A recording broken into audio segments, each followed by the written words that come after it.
In this video, I'll guide you through how to unlink and remove Google Drive from PracticePanther. If you've previously connected your Google Drive account to PracticePanther but no longer want to use the integration, removing it is a quick and simple process.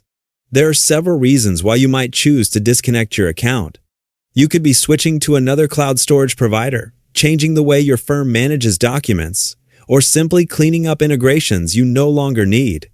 Whatever your reason, PracticePanther allows you to remove the connection directly from your account settings in just a few clicks.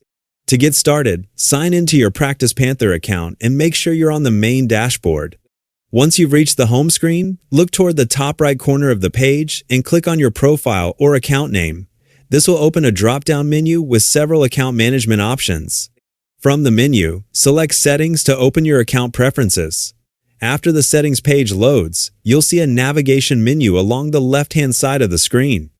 Scroll all the way to the bottom until you find the section labeled Files and Documents. This is where PracticePanther manages integrations for cloud storage services and document providers. Open the Files and Documents section, then locate the Google Drive integration. If your Google Drive account is currently connected, you'll see a red disconnect button displayed beneath the Google Drive logo. This indicates that the integration is active and can be removed whenever you choose. To disconnect your account, simply click the Disconnect button. Unlike some account settings that require additional confirmation, this action is processed immediately. After a brief moment, the page will automatically refresh as PracticePanther completes the removal of the integration. Once the page finishes refreshing, you'll notice that your Google Drive account is no longer shown as connected. This confirms that the link between Google Drive and PracticePanther has been successfully removed. At this point, your account is no longer using Google Drive as an integrated document storage provider through PracticePanther. And that's all there is to it.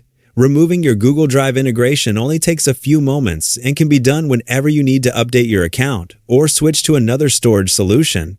Keeping your integrations current helps ensure your PracticePanther account is configured to match your preferred workflow. Thanks for watching, and I hope this guide helped you successfully unlink and remove Google Drive from PracticePanther.